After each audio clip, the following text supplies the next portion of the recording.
The fluorescent lights of the courthouse hallway cast harsh shadows across my face as I adjusted my press badge for the third time in as many minutes. My fingers trembled slightly, though whether from exhaustion or adrenaline I couldn't say.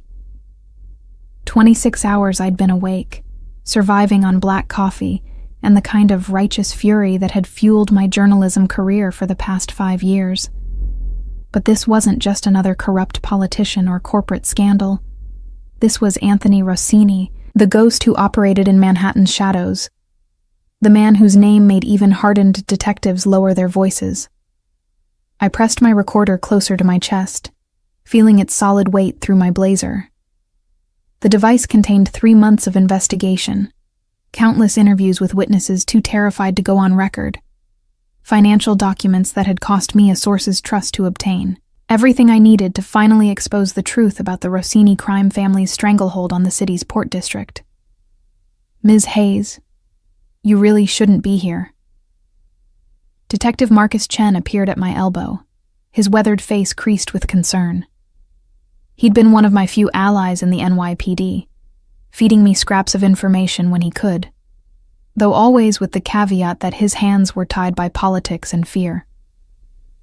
Public courthouse, public proceedings, I replied, keeping my voice steady despite the way my heart hammered against my ribs. First Amendment, remember?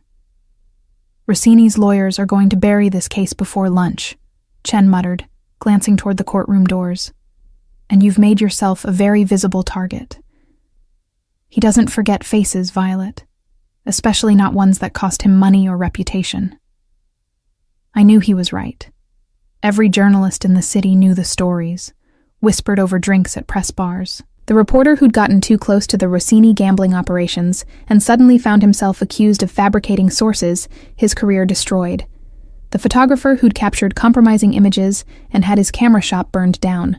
The blogger who'd connected Rossini to a series of disappearances and then disappeared herself, only to resurface 3 states away, hollow-eyed, and refusing to speak about what had happened. But I'd spent my entire life being told what I shouldn't do, where I shouldn't go, who I shouldn't challenge.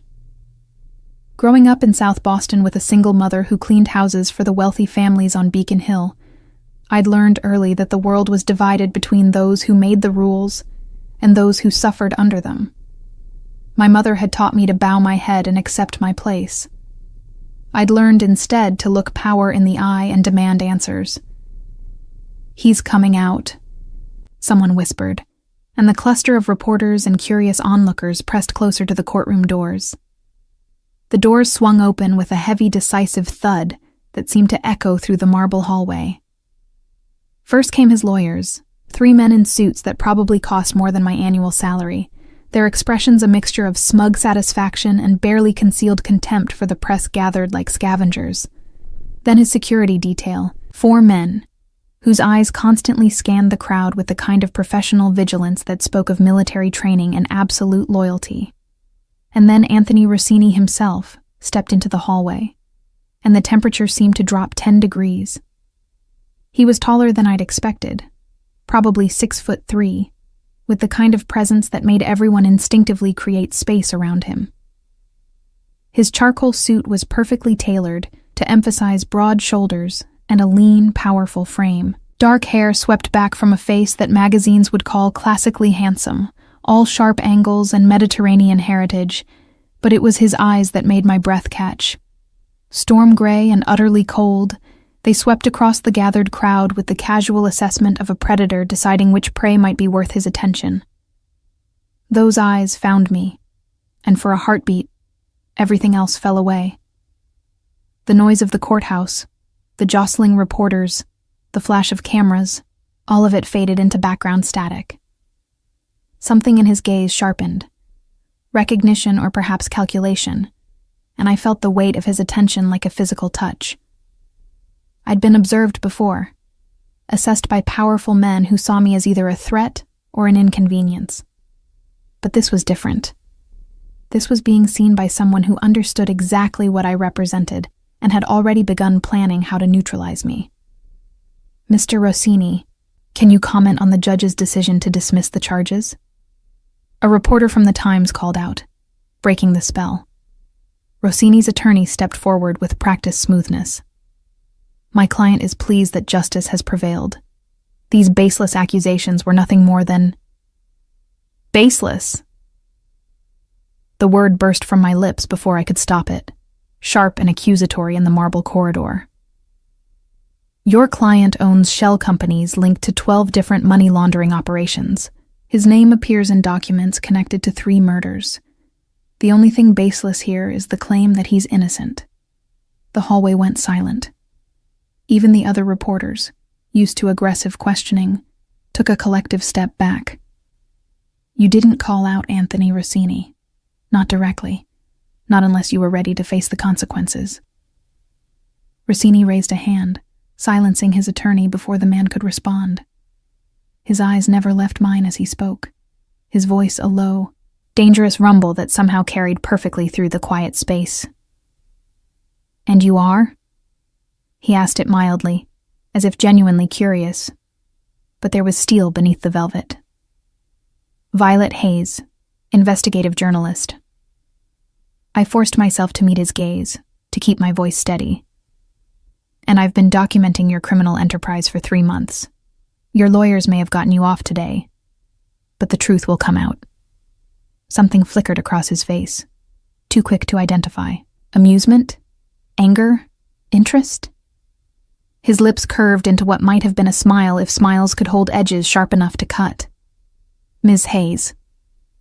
He said my name like he was tasting it, memorizing its shape. You make very serious allegations. I assume you have evidence to support such claims? I have financial records, witness testimony, shipping manifests that... Witness testimony from whom? He took a step toward me, and despite the space between us, I felt the full force of his attention focus like a laser. Let me guess. Disgruntled former employees? People with grudges? Criminals looking to reduce their own sentences? People brave enough to speak the truth, I countered, my hand tightening on my recorder. Unlike most of the city, they're not intimidated by your reputation. Brave. He repeated the word softly, thoughtfully. Is that what you call it? I've always found that bravery and foolishness look remarkably similar from certain angles. The threat was implicit, wrapped in civilized language, but unmistakable in its intent. His security detail had shifted position, I noticed, creating a subtle barrier between us and any easy exit. The other reporters were backing away, sensing the dangerous turn the confrontation had taken. Are you threatening me, Mr. Rossini? I asked, pitching my voice loud enough that it would carry, that every recorder and camera would catch it. Here, in a public courthouse, surrounded by witnesses. His smile widened, and for the first time I saw genuine emotion in those gray eyes. Not anger, as I'd expected, but something far more unsettling. Appreciation. As if I'd just done something unexpectedly entertaining. Threaten you? Ms. Hayes, you misunderstand me entirely. He took another step closer, near enough now that I could smell his cologne, something expensive with notes of cedar and leather. I'm simply pointing out that crusading journalists often discover that their causes aren't as righteous as they appear. Sources lie. Evidence gets fabricated. Reputations get destroyed. My reputation is built on truth, I said, refusing to back down even as my survival instincts screamed at me to run. And the truth about you is going to be published whether you like it or not. Truth. He seemed to turn the word over, examining it from all angles. Such a relative concept. But if you're so certain of your truth, Ms. Hayes, then by all means, publish it. I look forward to reading your work. He turned to leave, his security detail moving with him, but paused after just 2 steps. When he looked back at me, the amusement had drained from his expression, replaced by something cold and absolute. A word of advice, though. Be very careful about the stones you throw, especially when you live in a house made of such fragile glass. With that cryptic warning, He swept past me, his entourage following like shadows. The hallway erupted in chaos as reporters surged forward, shouting questions that went unanswered. But I remained frozen where I stood, his words echoing in my mind. House made of fragile glass. What did he know? Or more accurately, what had he discovered? Violet, are you insane? My colleague Sarah grabbed my arm, her eyes wide with fear and disbelief. Do you have any idea what you just did? Rossini doesn't forget. He doesn't forgive. You basically painted a target on your back in front of half the city's press corps. I knew she was right. The smart thing, the safe thing, would be to back off, to let someone else chase this story. But I'd spent 3 months building this case. 3 months interviewing witnesses who'd risked everything to talk to me. 3 months documenting a criminal empire that operated with impunity because everyone was too terrified to challenge it. I did my job, I said quietly, watching Rossini's broad shoulders disappear around the corner. Someone has to. What I didn't say, what I couldn't admit even to myself, was that something in that brief confrontation had shaken me more than any threat could have. It wasn't fear, though God knows I should have been afraid. It was the way he'd looked at me, with that sharp intelligence and cold calculation.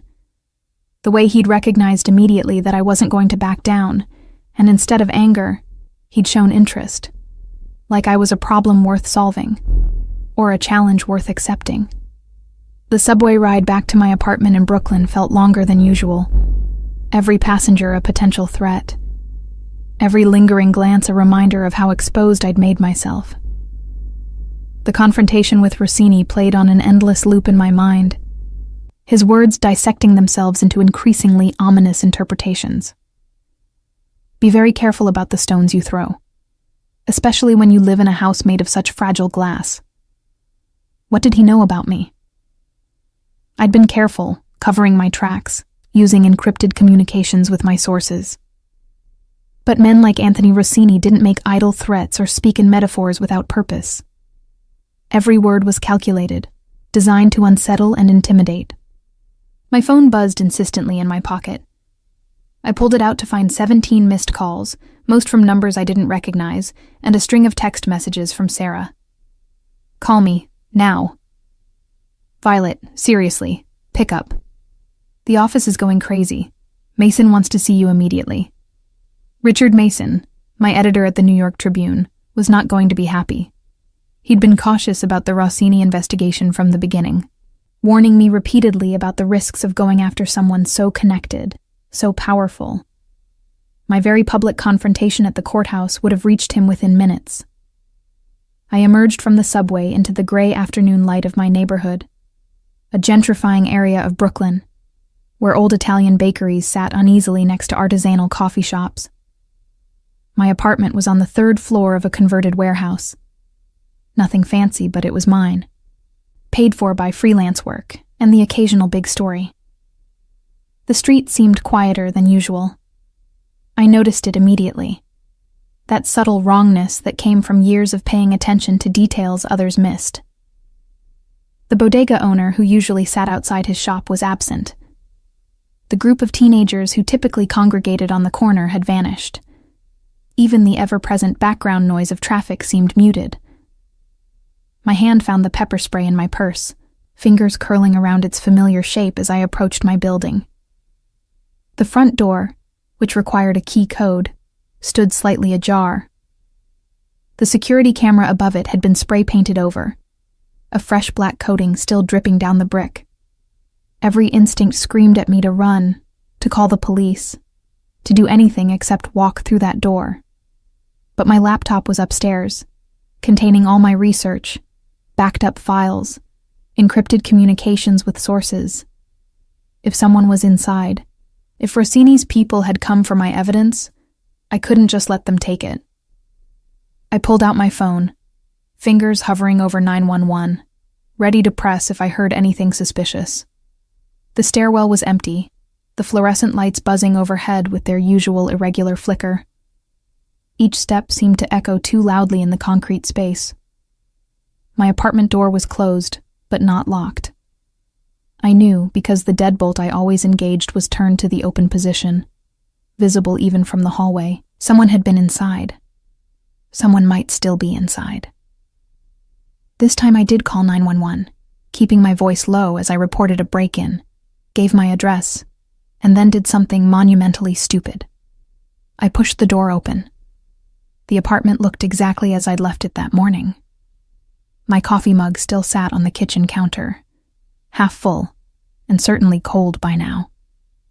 My laptop remained on the small dining table I used as a desk, surrounded by the organized chaos of my research. Nothing appeared disturbed or stolen, but someone had definitely been here. I could smell it, a faint trace of expensive cologne that didn't belong, the same cedar and leather scent that had surrounded Anthony Rossini in the courthouse hallway.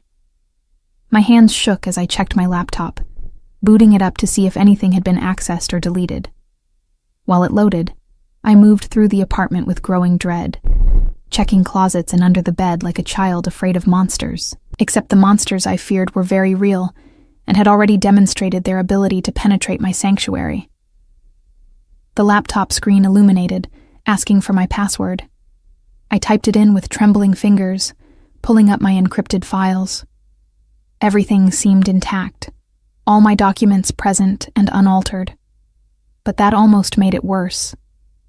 If they hadn't come to steal or destroy my evidence, why break in at all? The answer came when I opened my primary investigation file, the master document containing 3 months of work. A new folder had been created, titled simply, Violet Hayes. My stomach dropped. I clicked it open. Inside were photographs, dozens of them. Me leaving my apartment at various times over the past 3 months. Me meeting with sources in supposedly discreet locations. Me at the library, at coffee shops, at the courthouse today. Every movement I'd made, every person I'd contacted, documented with professional precision. But it wasn't just surveillance photos. There were documents too. My credit report, showing the student loan debt I was still drowning under. My mother's medical records from her treatment for breast cancer 2 years ago. The bills I'd helped her pay. My personnel file from the Tribune, including Mason's notes about my aggressive reporting style and difficulty following editorial guidance. They'd compiled a complete dossier on my life, my vulnerabilities, my pressure points. And they'd left it for me to find, a message as clear as if Rossini had stood in my apartment and spoken it aloud. I know everything about you.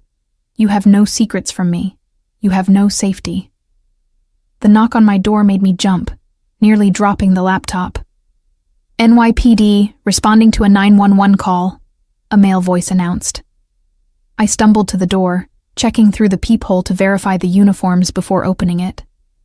2 officers stood in the hallway, one older with gray threading through his dark hair, the younger one barely out of the academy by the look of him.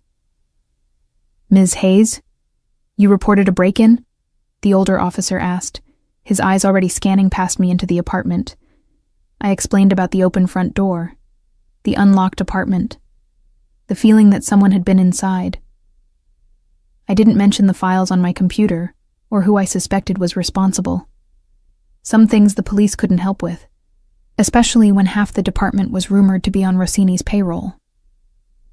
The officers did a cursory check of the apartment, examined the door frame for signs of forced entry, and took notes with the kind of professional detachment that made it clear they'd seen this 100 times before.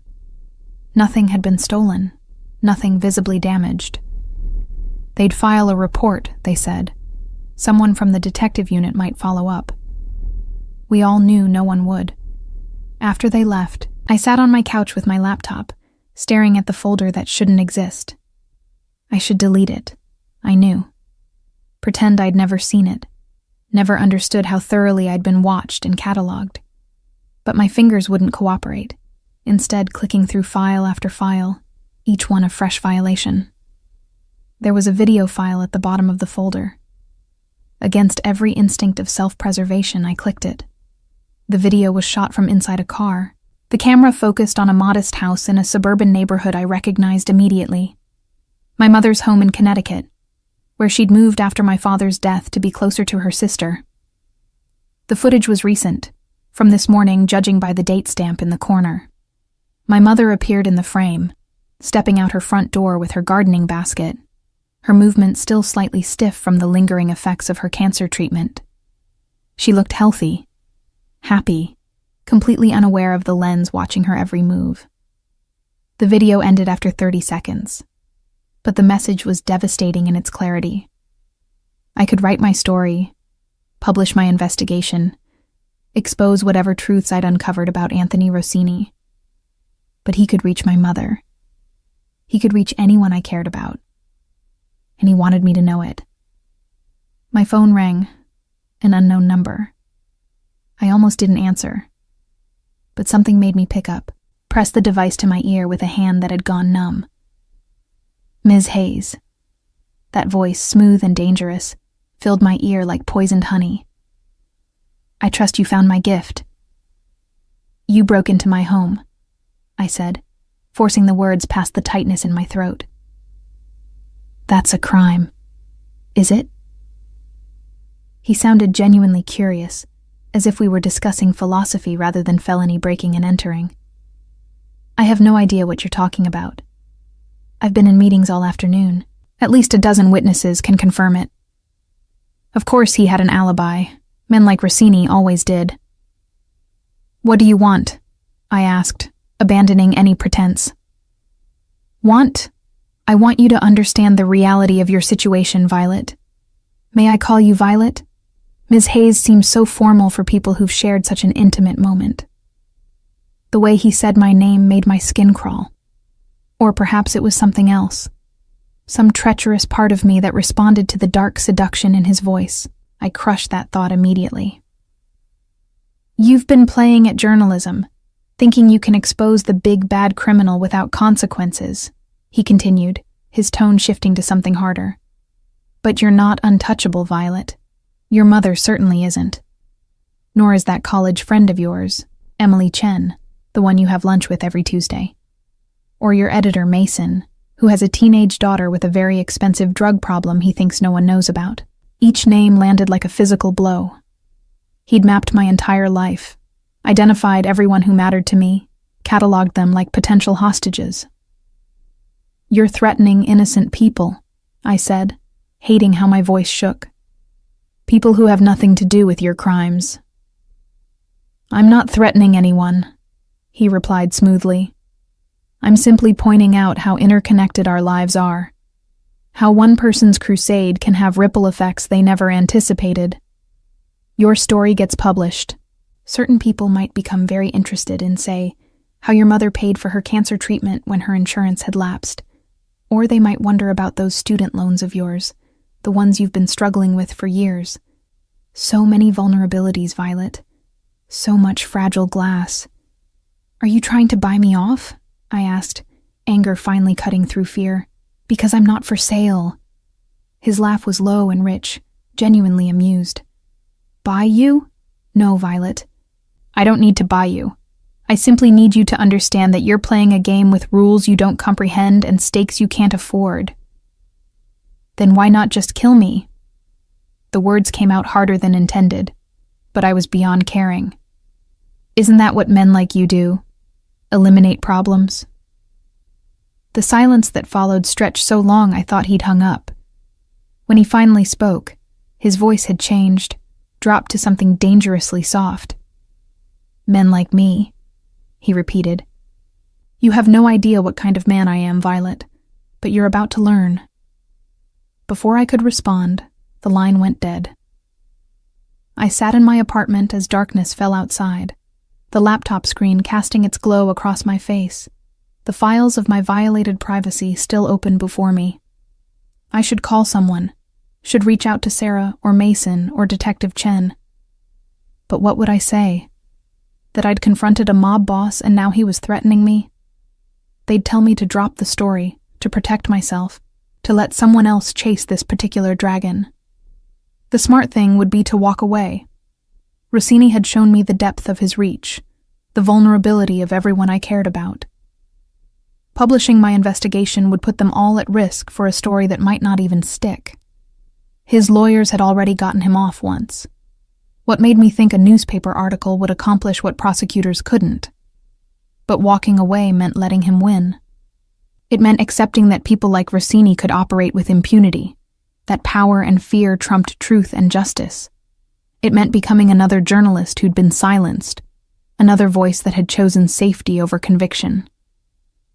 I opened a new document on my laptop and began to type, my fingers moving with increasing certainty across the keyboard. If Rossini wanted to play games, if he wanted to demonstrate his power and reach, fine. But I wouldn't be intimidated into silence.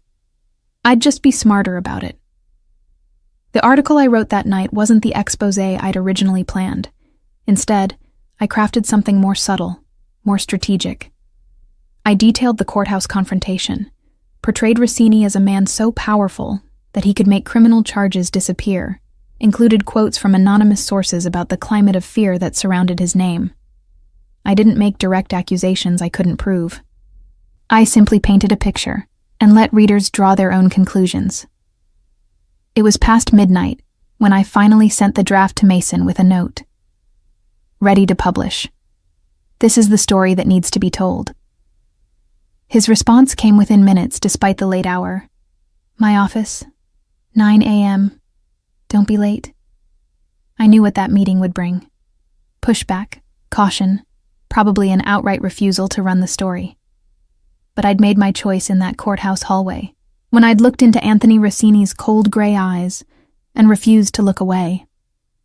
Sleep was impossible. I lay in my bed, fully clothed, my phone charging on the nightstand and the pepper spray within easy reach. Every sound in the building made me tense, every creak of old pipes or footstep in the hallway above setting my nerves on edge. It was during one of these hyper-vigilant moments, around 3 a.m, that I heard it. A soft scraping sound at my door, metal on metal, the unmistakable sound of someone manipulating the lock. I grabbed my phone, finger hovering over 911, but something made me pause. The lock clicked open with professional efficiency, and the door swung inward slowly, revealing a figure silhouetted against the dim hallway light. Not Rossini. Too short, too slight. The figure stepped into my apartment, and in the ambient light from outside, I could finally make out features. A woman, probably in her 30s, dressed entirely in black with dark hair pulled back in a severe bun. "Don't scream," she said quietly, her hands raised to show they were empty. "I'm not here to hurt you. I'm here to warn you." "Warn me?" I whispered, not lowering my phone. "About what?" The woman glanced behind her, checking the hallway, then closed the door with a soft click. "About what you've gotten yourself into. About who Anthony Rossini really is and what he's capable of." She moved closer, and I could see her face more clearly now. Pretty, but hard, with the kind of wariness that came from surviving things most people couldn't imagine. "My name is Isabella," she said.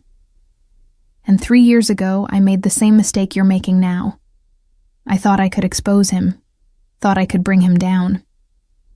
She pulled back her sleeve, revealing a network of scars along her inner arm. "This is what happens to people who threaten Anthony Rossini. If you're lucky." My mouth went dry. "Who are you?" "Someone who got away," she said simply. "Barely.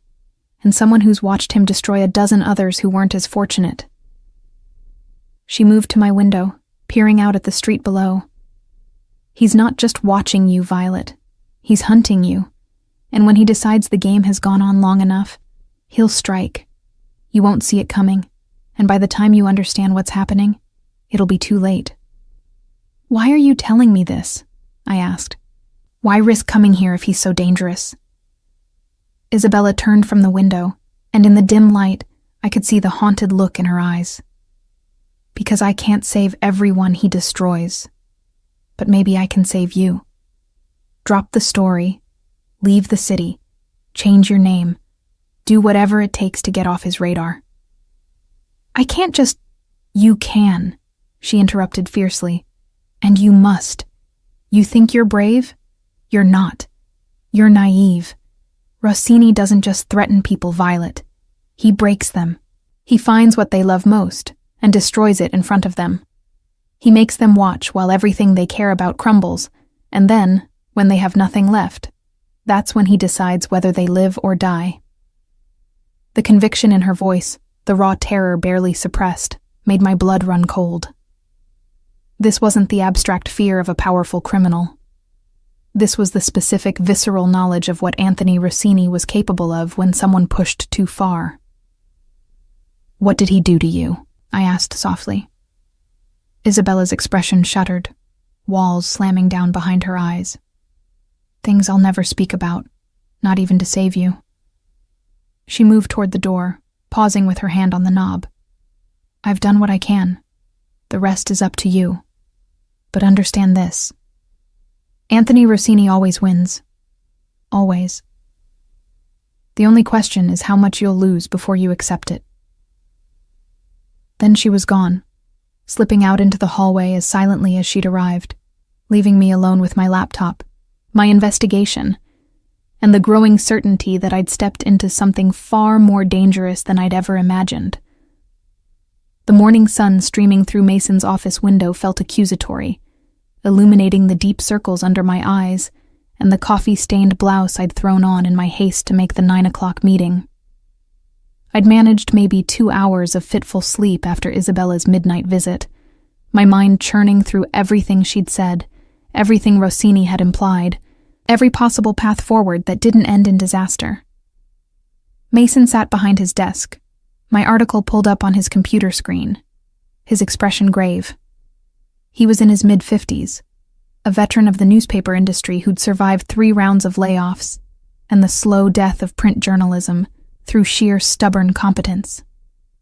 His gray hair was perpetually disheveled, his tie always slightly askew, but his editorial judgment was razor-sharp. "Violet," he began, then paused, seeming to search for words. "This article is good, really good. You've documented a pattern of judicial corruption, intimidation, and systematic abuse of power that should absolutely be published."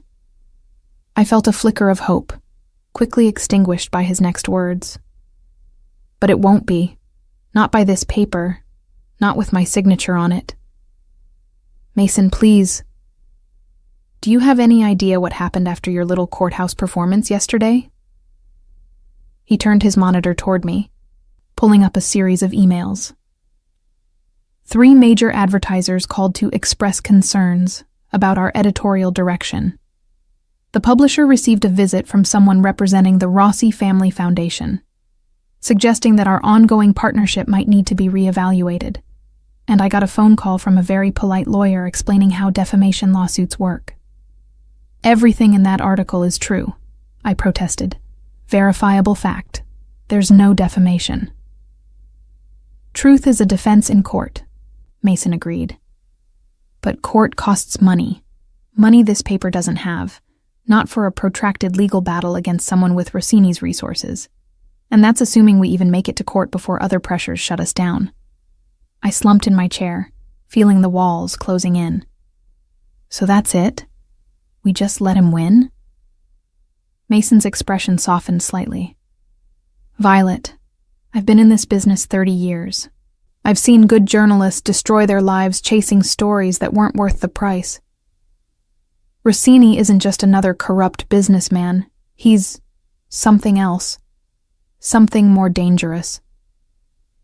His money launderers move over $200 million annually through shell companies in the Cayman Islands," I said, pulling up figures from memory. "His organization controls the port district, dictating which shipments come through and extracting protection money from every business within a 10-block radius. 3 people who were prepared to testify against him have disappeared in the past 2 years. This story is absolutely worth the price." "Even if that price is your life?" Mason asked quietly. "Your mother's life? Because that's what we're talking about here, Violet. Not theoretical consequences, but real, immediate danger." The fact that he knew about the threats to my mother meant word had spread, probably through Detective Chen or another police contact. The violation of my home, the surveillance, the explicit warnings, all of it had made its way through the network of people who paid attention to such things. If I back down now, I'm proving that his system works, I said, hating how my voice wavered. That fear and intimidation are effective tools. That journalists can be silenced. Mason stood, moving to the window that overlooked the newsroom. You want to know what I think? I think you're brave and principled and absolutely right about everything you've uncovered. I also think you're going to get yourself killed, and probably take others down with you. So here's what's going to happen. You're taking a leave of absence. Paid. 2 months. Go visit your mother. Leave the city. Let things cool down. I'm not running away. You're making a strategic retreat, he corrected. There's a difference. Rossini has made his point. He's demonstrated his reach. If you drop this now, there's a chance he'll lose interest, move on to other concerns. If you keep pushing. He trailed off, the implication clear. I wanted to argue, to insist that I wouldn't be intimidated, that my principles mattered more than my safety. But Isabella's haunted eyes kept flashing through my mind, and the video of my mother in her garden, and the comprehensive dossier documenting every vulnerability in my life. Can I think about it? I asked finally. Mason turned from the window, his expression a mixture of relief and concern. You have until end of day. But Violet, really think about it. Because once you make this choice, there's no going back. I left his office in a daze, navigating through the newsroom on autopilot. My desk was in the back corner, surrounded by filing cabinets and the constant hum of the aging air conditioning system. Someone had left a package on my chair, a small box wrapped in plain brown paper with no return address. Every instinct screamed at me not to touch it. After everything that had happened in the past 24 hours, an anonymous package was almost certainly not good news. But I couldn't just leave it there. Couldn't call the police without looking paranoid or insane. With trembling hands, I carefully unwrapped the paper. Inside was a simple white box, the kind jewelry might come in. I lifted the lid slowly, half expecting something horrible, some grotesque threat or warning. Instead, I found a flash drive and a handwritten note on expensive cardstock. Violet, we should talk. Somewhere private. The coffee shop on the corner of 5th and Morrison. Noon today. Come alone. A.R. The flash drive was unmarked, but I knew with certainty what it would contain. More evidence of his reach, perhaps, or additional threats. A demonstration of power wrapped in the pretense of civility. I should throw it away. Should report it to Mason or the police. Should do anything except show up at that coffee shop to meet with a man who'd made it abundantly clear he could destroy me whenever he chose. But I'd also spent 3 months building a case against him. 3 months trying to understand how his empire functioned and what made him untouchable. And now he was offering me direct access, a chance to hear his perspective, or perhaps negotiate terms. It was reckless and dangerous, and probably exactly what he wanted. I plugged the flash drive into my computer. The single file it contained was a video, shot with professional quality in what looked like a private office. Anthony Rossini sat behind a massive desk, his charcoal suit perfectly tailored, his expression calm and composed. He looked directly at the camera, directly at me, with those penetrating gray eyes. Violet, he began, his voice smooth and controlled. By now you've received my invitation. I imagine you're debating whether to accept, weighing the risks against your journalistic curiosity. Let me make the decision easier. He picked up a folder from his desk, opening it to reveal what looked like photographs. These are surveillance photos taken this morning outside your mother's home in Connecticut. You'll notice the timestamp. You'll also notice the 3 different angles, indicating multiple watchers. He set the folder down, his expression never changing. I'm not showing you this to frighten you, though I imagine that's the effect. I'm showing you so you understand that I'm always several steps ahead.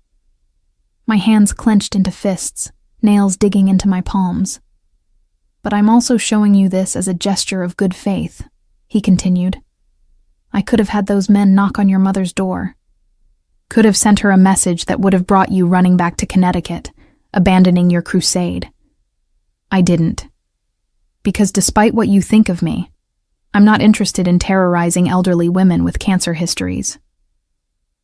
He leaned forward slightly, his intensity increasing. What I am interested in is having a conversation with you, Violet Hayes. You've demonstrated courage, intelligence, and an admirable unwillingness to back down. Those are qualities I respect. So I'm extending an offer that I rarely make, a chance to understand my perspective before you make decisions that can't be unmade. The video ended abruptly, leaving me staring at the frozen image of his face. I should delete it. Should tell Mason about this latest contact. Should do the smart, safe thing and take the leave of absence. Get out of the city. Let someone else worry about Anthony Rossini and his criminal empire. Instead, at 11:30, I found myself walking toward 5th and Morrison, my pepper spray in one pocket, my phone recording in the other, my heart hammering against my ribs with every step. The coffee shop was one of those aggressively hip Brooklyn establishments, all exposed brick and reclaimed wood, with a chalkboard menu advertising drinks with names like The Hipster's Dilemma and Existential Espresso. It was busy with the lunch crowd, which I supposed was the point. Public enough to feel safe, crowded enough that anything untoward would have witnesses. Rossini sat at a corner table, positioned so his back was to the wall, and he had a clear view of the entrance. He wasn't alone. 2 of his security detail occupied a nearby table, their eyes constantly scanning the room. But the chair across from him was empty, waiting. He saw me immediately, his expression unreadable as he watched me navigate through the crowded space. He stood as I approached, a gesture of old-world courtesy that seemed absurd under the circumstances. "Violet," he said, gesturing to the chair. "Thank you for coming." "I shouldn't be here," I replied, remaining standing. "This is insane." "Perhaps," he agreed. "But you came anyway. Please, sit. I've taken the liberty of ordering you a coffee. Latte, extra shot, no sugar. I hope that's correct." The fact that he knew my coffee order sent a fresh chill down my spine. "You've been watching me that closely?" "I make it a point to know the people who interest me," he said simply. "And you, Violet Hayes, are exceptionally interesting." I sat, if only because standing made me feel more conspicuous. The coffee was exactly as he'd described, perfectly prepared, which somehow made everything worse. This man who I'd spent months investigating, who I'd publicly confronted just yesterday, knew intimate details of my daily life. "Why am I here?" I asked, wrapping my hands around the cup for something to do. "What could you possibly say that would change anything?" Rossini leaned back in his chair, completely at ease. "I want to tell you a story. About a boy who grew up in Brooklyn, son of immigrants who owned a restaurant. A boy who watched his parents work 18-hour days to keep that restaurant running, who saw them pay protection money to neighborhood thugs, who understood from a very young age that the world was divided between those with power and those without it." "Is this supposed to make me sympathetic?" I interrupted. "The tragic origin story of a criminal?" "It's supposed to give you context," he replied, unperturbed by my hostility. "That boy's father refused to pay 1 month, said he couldn't afford it, that the family needed the money more than the gangsters did. You know what happened?" I didn't answer, but he continued anyway. "They burned the restaurant down, with his father inside. The official report called it an electrical fire, an accident. Everyone in the neighborhood knew better." His gray eyes held mine, and for the first time, I saw something beyond cold calculation. Pain, maybe, or the memory of it. The boy was 12 years old. He and his mother were left with nothing but debt, and the understanding that powerlessness meant victimhood. "So you became exactly like the men who destroyed your family?" I asked. "That's your justification?" "I became powerful," he corrected. "I learned the rules of the game and played it better than anyone else. And yes, sometimes that means doing things that look criminal from the outside. But I don't prey on innocent people, Violet. I don't burn down family restaurants or terrorize hardworking immigrants. I protect them. For a price." "Everything has a price," he agreed. "The question is whether the price is fair and whether the protection is real. My businesses employ 3,000 people in this city. The neighborhoods under my influence have the lowest crime rates in Brooklyn. The shipments that come through my port create jobs and economic activity that benefit countless families." "And the people who oppose you?" I challenged. "The ones who disappear? What about them?" His expression hardened. "I don't tolerate threats to my organization or my people. If someone tries to destroy what I've built, yes, there are consequences. But I'm not the monster you've constructed in your articles, Violet. I'm a businessman operating in an imperfect world with imperfect methods." "You broke into my home," I said quietly. "You threatened my mother. You've turned my life into a nightmare because I dared to report the truth about your operations. That sounds pretty monstrous to me." Rossini was silent for a long moment, his fingers drumming thoughtfully on the table.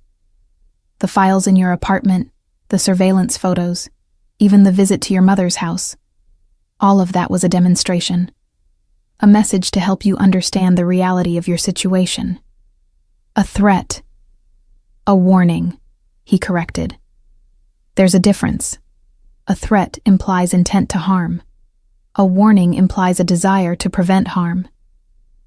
He leaned forward, his intensity ratcheting up. "You confronted me publicly, Violet. You painted me as a criminal in front of the press, connected my name to murders and money laundering. Did you think there wouldn't be consequences? That I would simply ignore such a direct challenge?" "I was doing my job. And I'm doing mine," he replied. "Which includes protecting my reputation, my business interests, and my position in this city. Your article, if published, would damage all of those things. So I demonstrated that I could damage yours in return. Mutually assured destruction, if you will." "So this is a negotiation," I said slowly, understanding dawning. "You show me that you could hurt me, and now you're offering. What? A deal?" His smile was slight but genuine. "Now you're thinking strategically." "Yes, Violet, this is a negotiation. You have information about my operations, documented evidence that could cause problems even if it wouldn't lead to criminal charges. I have information about you, leverage that could destroy your career and endanger people you care about. The question is, how do we both walk away from this without mutually assured destruction?" I should have been outraged, should have thrown the coffee in his face and walked out. But he was right about one thing. I was thinking strategically now. And strategically, this conversation was more valuable than anything I could have uncovered through investigation. "What are you proposing?" I asked carefully. "You drop the story about me. Completely. No articles, no exposés, no more public confrontations. In exchange, I'll ensure that your mother remains safe, that your career remains intact, and that you're able to continue your journalism without interference." "You mean without investigating you?" "I mean without making me your primary focus," he clarified. "There are plenty of corrupt politicians and corporate criminals deserving of your attention. Chase those stories. Build your reputation. I won't stand in your way. As long as I leave you alone." "Exactly." I studied him across the table, this man who'd spent a day demonstrating his absolute power over my life. He looked relaxed, confident, certain that I would accept his terms, because what choice did I have? Everyone I'd talked to, Mason, Detective Chen, even Isabella, had told me the same thing. Anthony Rossini always wins. "And if I refuse?" I asked. "If I publish anyway?" His expression didn't change, but something cold flickered in his eyes. Then we both lose, Violet. You lose your safety, your mother's safety, possibly your life. I lose some reputation, face some inconvenient questions, and spend resources managing the fallout. But here's the thing. I can afford to lose what I'd lose. Can you? The honest answer was no.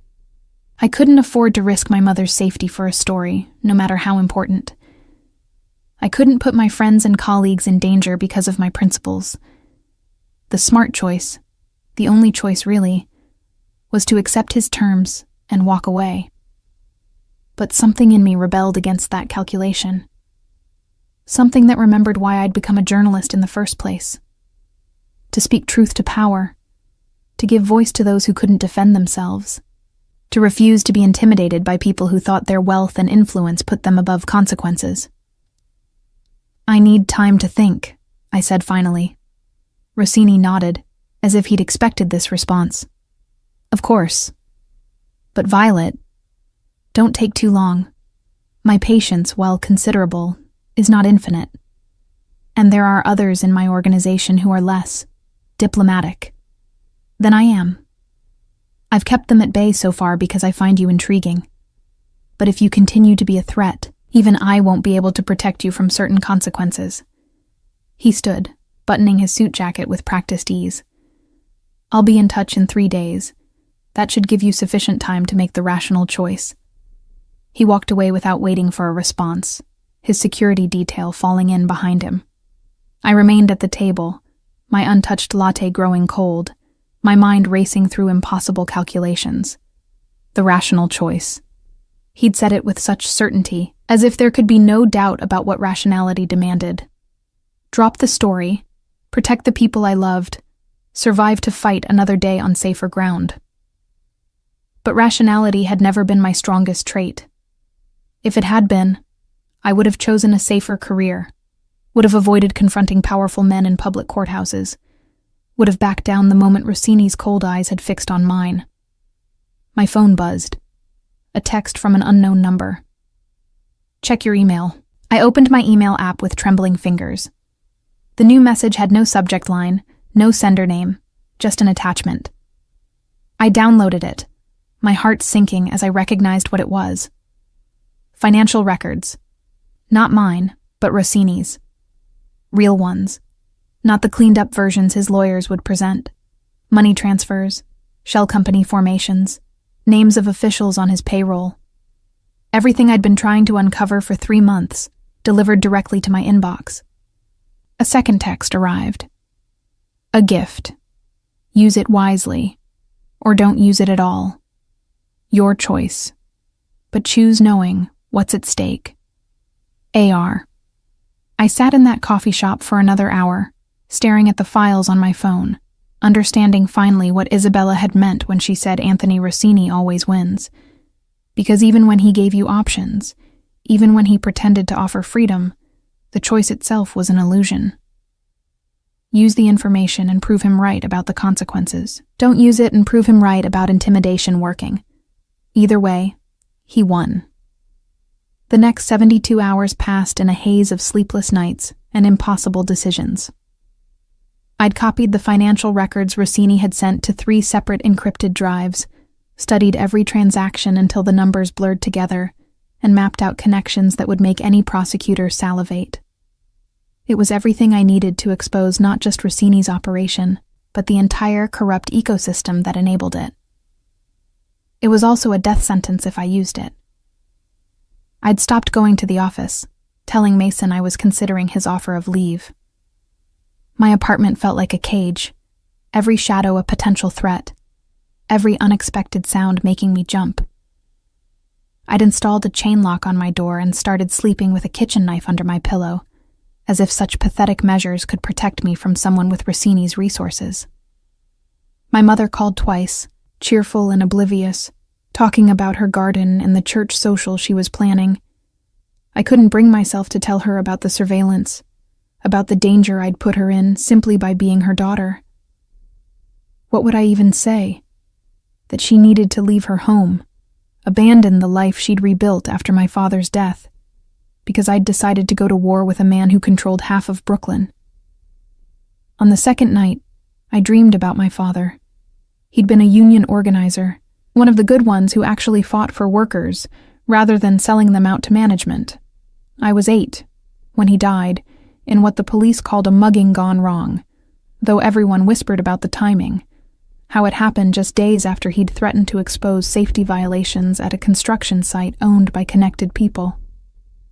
In my dream, he stood in our old kitchen, his face weathered and kind, his hands scarred from years of manual labor. Sometimes courage means knowing when to fight and when to live to fight another day, he said, his voice as clear as if he'd never left. There's no honor in dying for a principle if your death accomplishes nothing. I woke with tears on my face and his words echoing in my mind.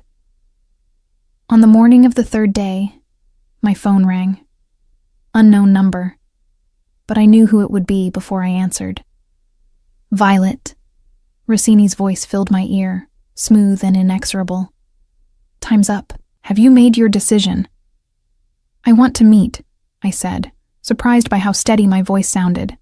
Face to face. No security detail, no public venues, just you and me. Bold, he observed, but foolish. What makes you think I'd agree to such terms? Because you're curious, I replied. You've been curious about me since the courthouse.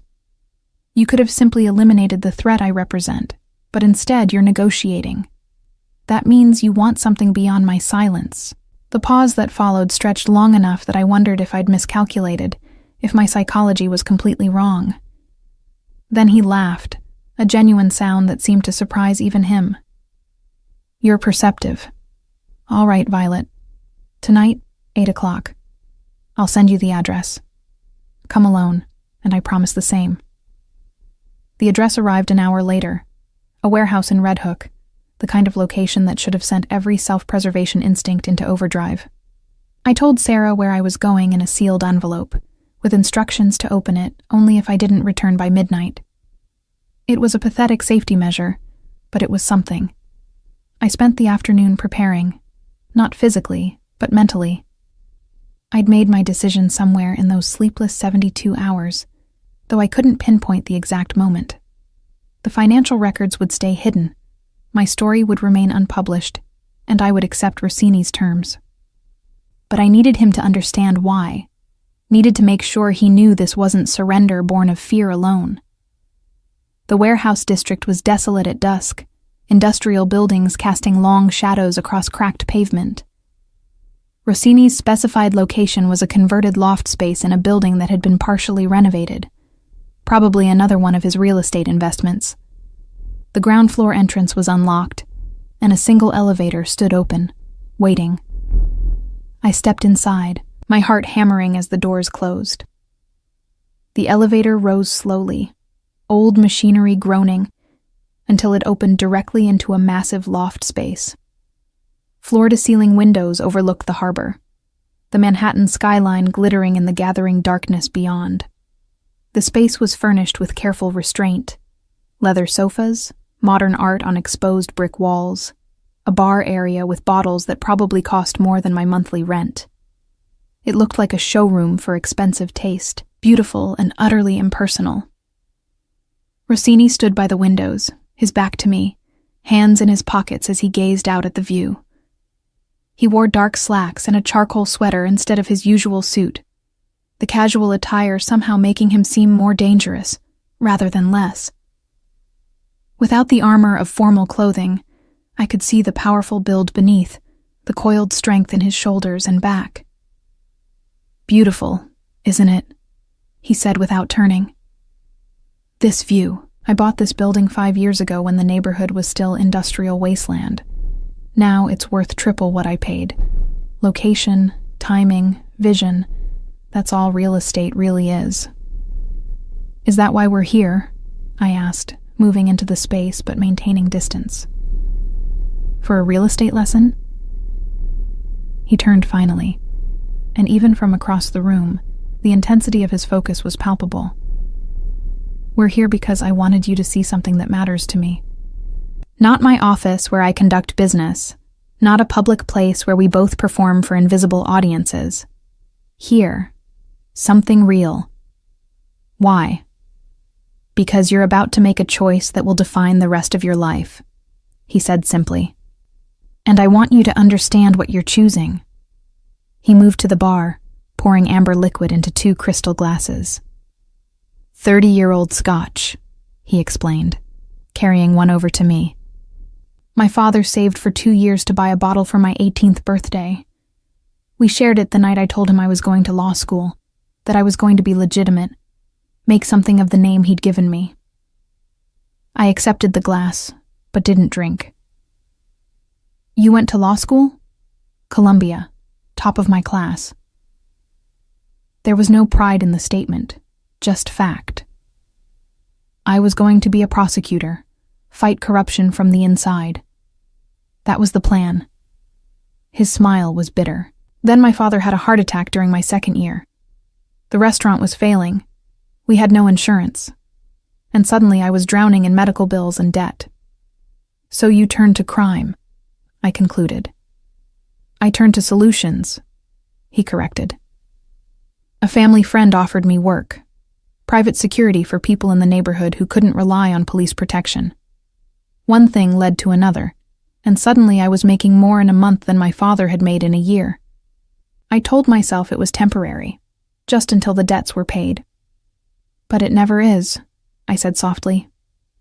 Temporary. No, he agreed. It never is.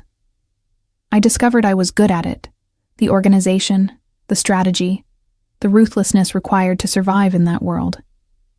And somewhere along the way, the boy who wanted to be a prosecutor died, and I became this instead.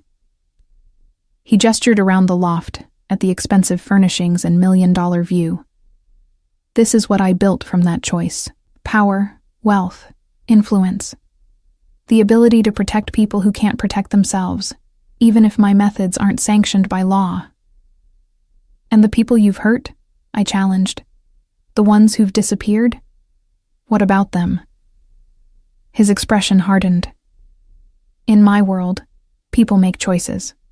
Sometimes those choices put them at odds with my organization, with my people. When that happens, I do what's necessary to protect what's mine. I don't apologize for that. You should, I said, my voice sharper than intended.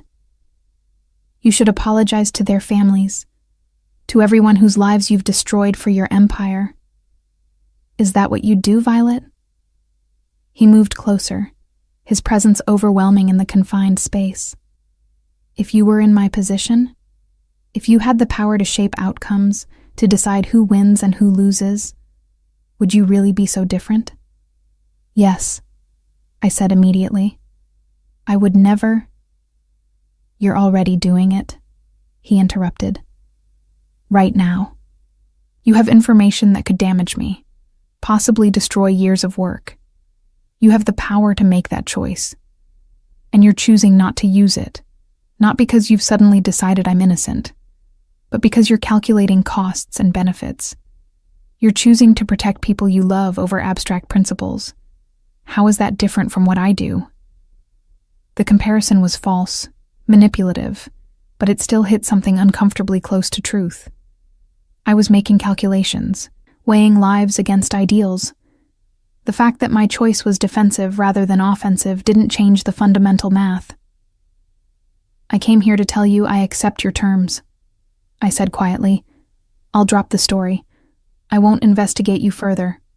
Whatever you want from me, you have it.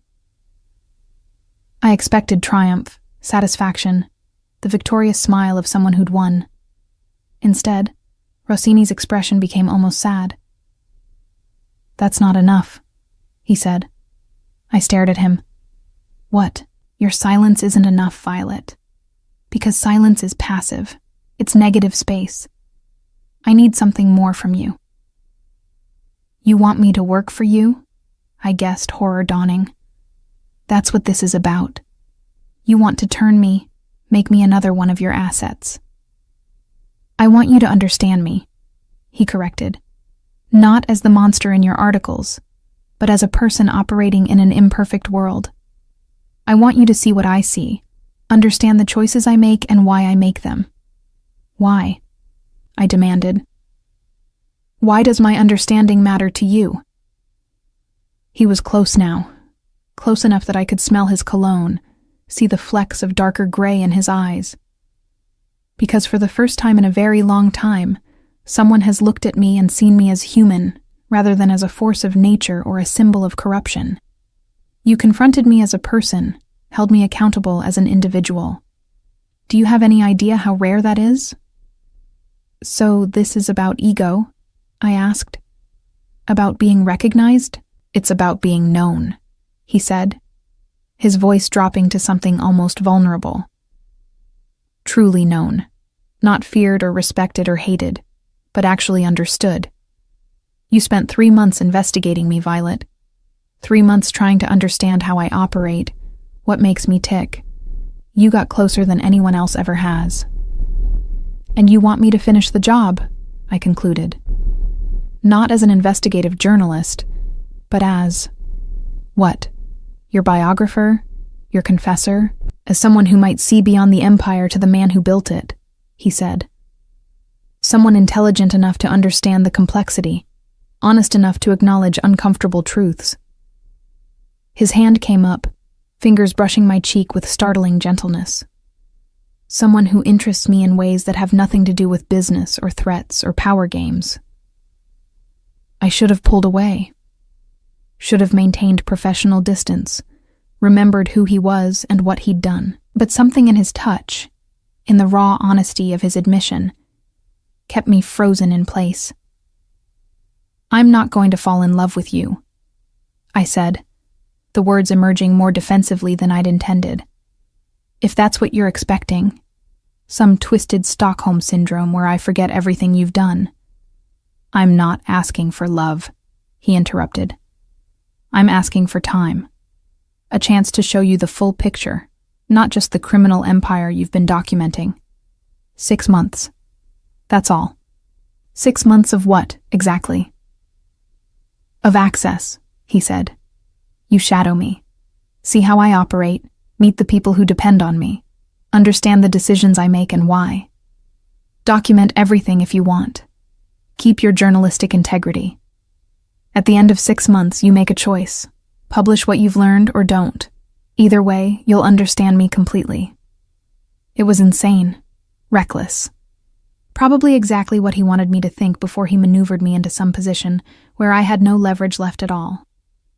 But it was also the story of a lifetime, unprecedented access to someone who operated in absolute shadow, a chance to document from the inside, something no journalist had ever seen. And my mother? I asked. My friends? What happens to them? Under my protection, he said immediately.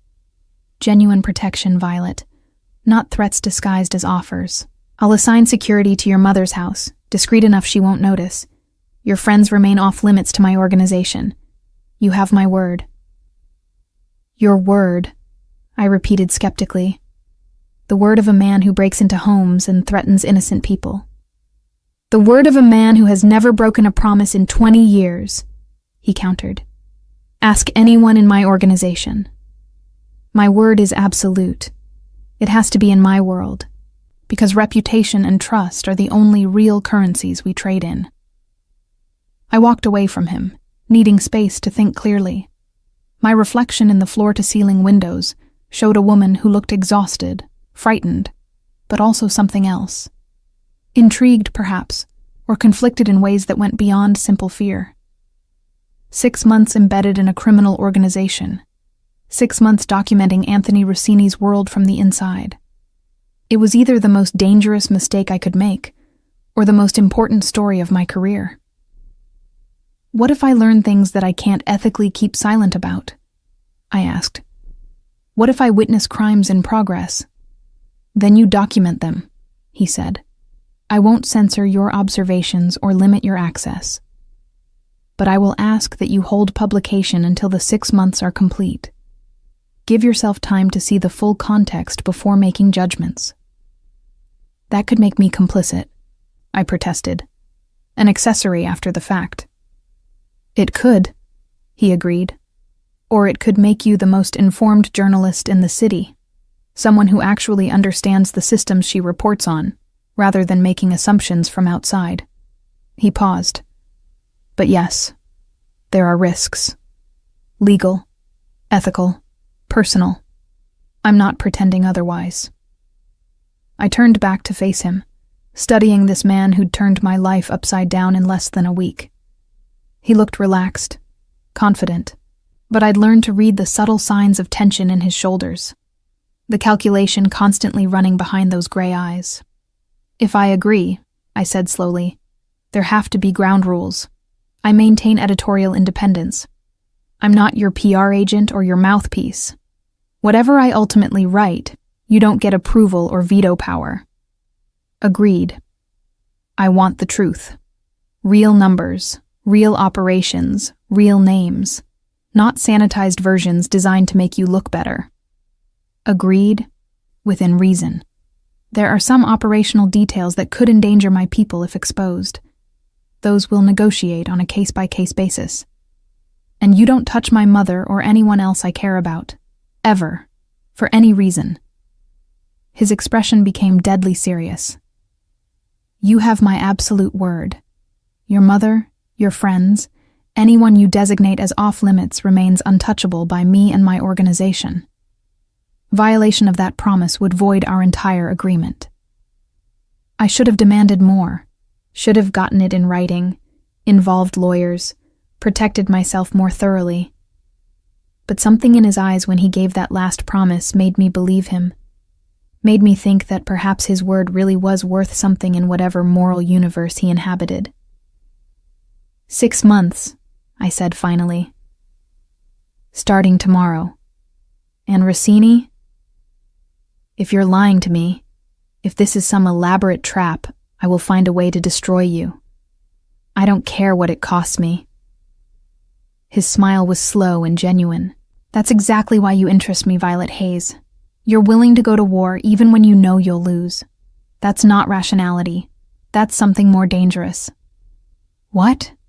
Integrity, he said simply. Real, uncompromising integrity. It's the rarest quality in the world I inhabit. He extended his hand. Do we have a deal?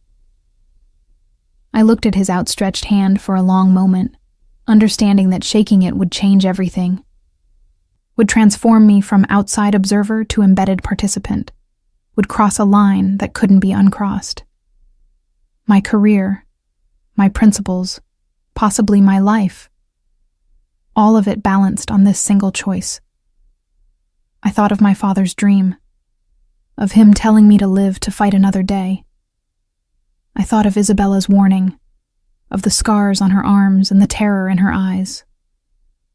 I thought of my mother in her garden, unaware of the danger that had circled her home, and then I thought of the 3 months I'd spent chasing shadows, trying to understand a man who operated beyond the reach of conventional accountability. Here was a chance to actually know, to document from the inside, to create something no one else could. I took his hand. His grip was firm, warm, somehow more intimate than a simple handshake should be. He held on for a beat longer than necessary, his thumb brushing across my knuckles in a gesture that sent an unexpected shiver through me. Tomorrow morning, he said. 9 o'clock. I'll send a car to your apartment. Dress professionally but comfortably. We have a long day ahead. Where are we going? To meet the people you think I terrorize, he said. The families and business owners who depend on me. You want the full picture? That's where we start. After he left, I remained in the loft for another hour, staring out at the Manhattan skyline and trying to process what I'd just agreed to. 6 months embedded in Anthony Rossini's world, 6 months documenting a criminal empire from the inside, 6 months during which anything could happen. My phone buzzed with a text from Sarah. Still alive? Getting worried. Alive, I typed back. But I think I just made either the best or worst decision of my life. Those are usually the same thing, she replied. Call me tomorrow? If I can, I answered, and meant it. The black Mercedes arrived at precisely 9 o'clock, idling at the curb outside my building with the kind of presence that made my neighbors peer through their curtains. The driver was Domenico, one of Rossini's regular security detail, a man whose professional courtesy couldn't quite mask the dangerous competence beneath. He opened the rear door without a word, his expression neutral as I slid into the leather interior. Rossini was already inside, dressed in a navy suit that probably cost more than my entire wardrobe. He was reading something on his tablet, his attention seemingly absorbed. But I knew better than to think he hadn't registered every detail of my appearance the moment I'd entered the car. Good morning, Violet, he said without looking up. Coffee is in the holder to your right. I had Domenico pick up your usual order. I glanced at the cup, saw the familiar logo from my neighborhood cafe. You have my coffee order memorized and my regular location documented. Should I be flattered or disturbed? Both, probably. He set down the tablet, giving me his full attention. But it's more efficient than asking what you want every morning. We'll be spending considerable time together over the next 6 months. Small courtesies make that easier. The car pulled into traffic, heading toward Brooklyn. I sipped the coffee. Perfect temperature, extra shot, no sugar, and tried to ignore how unsettling it was that he'd gotten every detail right. So where are we going? I asked. You mentioned meeting people who depend on you. The Moretti family, he replied. They own a restaurant in Bensonhurst, been there for 3 generations. 2 months ago, a development company tried to force them out through a combination of tax assessments and building code violations. Violations that mysteriously appeared after they refused to sell, and you intervened. I facilitated a solution, he corrected. The development company discovered that acquiring that particular property would create unforeseen complications with their other projects. The tax assessments were reevaluated. The Morettis kept their restaurant. What did they pay you? I asked, pulling out my phone to take notes. What was your price for this intervention? His smile was slight. Dinner once a month. Mrs. Moretti makes the best osso buco in Brooklyn, and she insists on feeding me properly. That's the extent of my compensation. I studied him, looking for the angle, the hidden agenda. Men like Rossini didn't do favors out of altruism. There was always a price, always leverage being accumulated for future use. You're skeptical, he observed. Good. Skepticism will serve you well over the next 6 months. But Violet, not everything I do has a sinister motive. Sometimes protection is simply protection. The restaurant was a small, family-run establishment tucked between a barber shop and a bakery, the kind of place that had probably looked exactly the same for 50 years. Hand-painted sign, red checkered curtains in the windows, the scent of garlic and tomato sauce drifting out every time the door opened. Mrs. Moretti emerged before we'd even fully exited the car, a woman in her 70s with silver hair and flour dusted across her apron. Her face lit up when she saw Rossini, and she pulled him into an embrace that he accepted with surprising warmth. Anthony, finally you come to see us, she scolded in heavily accented English. I make your favorite, the osso buco, and you bring a friend? Her gaze found me, sharp and assessing despite her grandmotherly appearance. Mrs. Moretti, this is Violet Hayes. She's a journalist writing about my business interests. The older woman's expression shifted, something cautious entering her eyes. A journalist. You be careful what you write about this one, yes? He is a good man, even if others say different.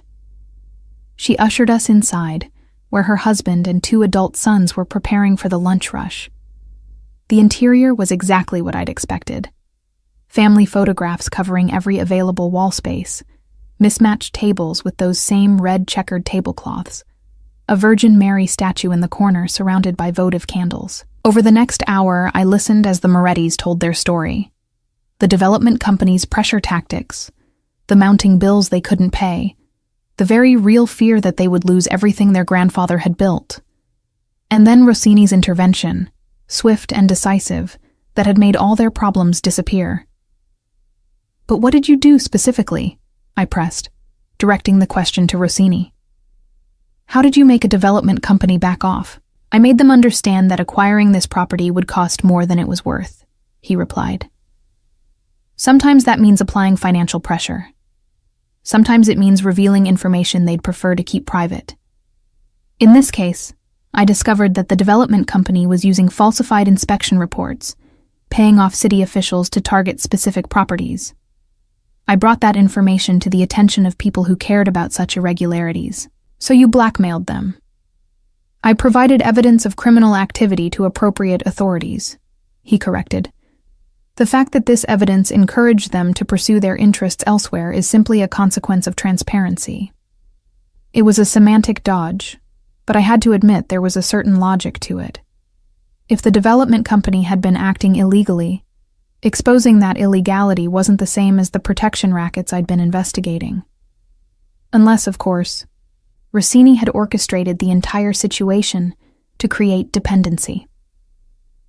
"How often does this happen?" I asked. "Families coming to you with problems?" "Often enough that I employ 2 people full-time just to handle these requests," he said. "Community relations, I call it. People know that when the system fails them, when corrupt officials or predatory businesses target them, I can provide solutions. For a price. Sometimes," he acknowledged, "when they can afford it. Often there's no charge beyond gratitude and goodwill. You'd be surprised how valuable goodwill is in my line of work." We left the restaurant with Mrs. Moretti pressing containers of food into our hands and extracting a promise from Rossini to return soon. As we drove away, I found myself more confused than enlightened. The Morettis genuinely seemed to view him as a benefactor, a protector who'd saved their livelihood. It didn't align with the ruthless criminal I'd been investigating. "You're thinking it's all performance," Rossini said, reading my expression. "That I cultivate these relationships for strategic purposes. Isn't it?" "Partly," he admitted. "But strategy doesn't preclude genuine connection, Violet. I grew up in neighborhoods like this, new families like the Morettis. My father could have been Mr. Moretti, working 18-hour days to keep a dream alive while the system slowly crushed him. When I help them, yes, it builds loyalty and strengthens my position. But it also feels like honoring my father's memory. The vulnerability in that admission caught me off guard. I'd expected cold calculation, not genuine emotion connected to childhood trauma. Our next stop was a community center in Red Hook, a converted warehouse that offered after-school programs and job training. The director, a woman named Carmen Rodriguez, greeted Rossini with the same warmth Mrs. Moretti had shown, though with more professional polish. "Mr. Rossini funds about 60% of our operating budget," she explained as she gave us a tour. "Without his support, we'd have closed years ago. The city keeps cutting funding for programs like ours, and private donors are scarce in neighborhoods like this." "What does he get in return?" I asked bluntly. Carmen looked at me with something between pity and understanding. "He gets kids off the streets. He gets young people trained for legitimate work instead of falling into gangs or drug trade. Is that such a terrible exchange?" It wasn't, which was precisely what made it so confusing. Every stop on our tour that day revealed the same pattern. Rossini providing resources, solving problems, creating goodwill. But each act of apparent generosity also strengthened his network, made more people dependent on him, expanded his influence through means that skirted the line between charity and control. By late afternoon, we'd visited 2 more businesses, a medical clinic, and met with a half-dozen community leaders. Each encounter showed a different facet of his operation, and each one complicated my understanding of who Anthony Rossini actually was. "You're building an empire of obligation," I said as we drove back toward Manhattan. "Everyone we met today owes you something. That's not altruism. It's strategic investment in loyalty."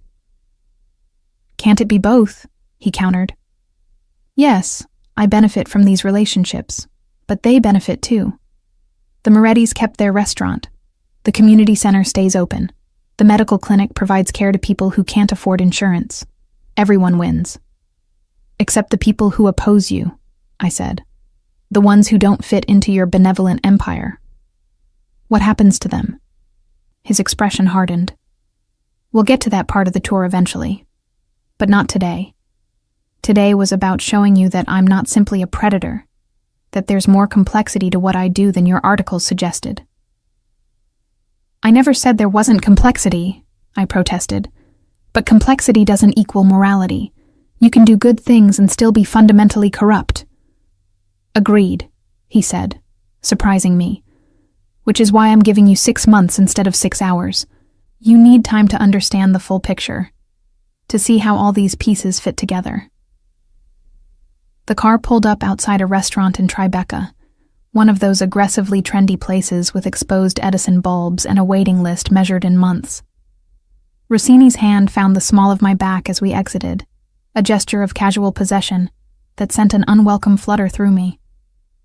We have a reservation? He told the hostess, who immediately ushered us to a private room in the back. This wasn't part of the tour, I observed as we were seated at a table set for 2, candles already lit, wine waiting. Consider it a working dinner, he said. We need to establish protocols for the next 6 months. Boundaries, expectations, logistics. A waiter appeared with menus, but Rossini waved them away. We'll have the chef's tasting menu. And Violet, you should try the wine. It's a 09 Barolo, exceptional vintage. I shouldn't drink while working, I said automatically. You're not working right now. You're having dinner with someone who's about to become a significant part of your life. 1 glass won't compromise your journalistic integrity. I accepted the wine, if only because arguing seemed more intimate than agreeing. The first sip was spectacular, rich and complex with layers that kept revealing themselves. Of course it was. Everything in Rossini's world was expensive and perfect, and designed to make you forget the darkness underneath. Ground rules, I said, pulling out my phone to record. First, I need complete access. No sanitized versions, no areas that are off limits because they're too sensitive. Within reason, he countered.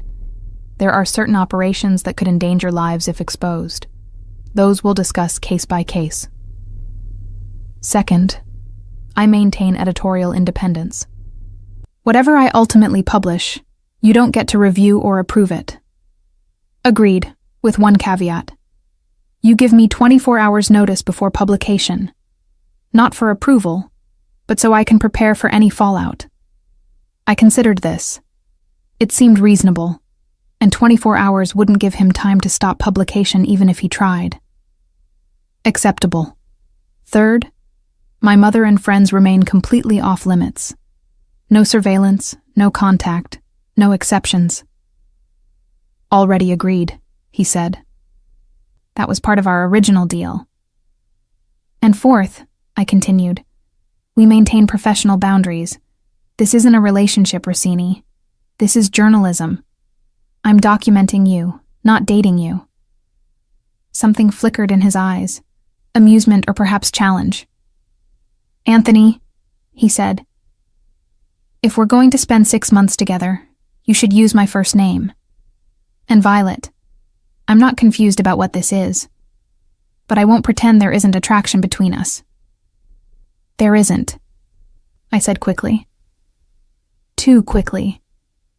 Liar, he replied, his voice dropping to something intimate. You've been attracted to me since the courthouse, even as you've been horrified by me. That's part of why you agreed to this arrangement. You want to understand me, yes, but you also want to be close to me, to see if the man matches the reputation. Heat flooded my face. I'm not. It's all right, he interrupted gently. I'm attracted to you too, have been since you looked me in the eye and called me a criminal in front of half the city's press. It would be dishonest to pretend otherwise. Acting on that attraction would be completely unethical, I said firmly. I'm supposed to be documenting you objectively, not sleeping with you. I know, he agreed. Which is why I'm not going to seduce you, Violet. If anything happens between us, it will be because you choose it. Because you decide that understanding me completely requires that level of intimacy. That won't happen. His smile was knowing. We'll see. 6 months is a long time, and proximity has a way of breaking down barriers we think are absolute. The food arrived. Course after course of culinary perfection that I barely tasted. My mind was too busy processing everything I'd seen today. Everything I'd learned about the man sitting across from me. He wasn't the simple villain I'd constructed in my articles, but he wasn't innocent either. He existed in some gray space that defied easy categorization, and that made him far more dangerous than a straightforward criminal would be. Tell me about Isabella, I said abruptly, remembering the woman who'd broken into my apartment with her warnings and scars. Rossini's expression shuddered immediately. What about her? She came to see me, warned me about what happens to people who threaten you. Who is she? He was silent for a long moment, his fingers drumming on the table. Isabella Marino. She was engaged to my cousin Marco 5 years ago. She also happened to be an undercover federal agent, part of a task force investigating my organization. My breath caught. What happened to her? Marco discovered the truth, Rossini said, his voice carefully controlled. He felt betrayed, used. He wanted to handle it personally, make an example of her. I intervened. How? I paid her to disappear, he said bluntly. Gave her a new identity, enough money to start over somewhere far from here. In exchange, she provided no testimony against my organization and never contacted anyone from her old life again. But she came back, I said, to warn me. Which means she violated our agreement, he replied, something dangerous entering his tone, and that puts her at risk again. If Marco discovers she's been in contact with you.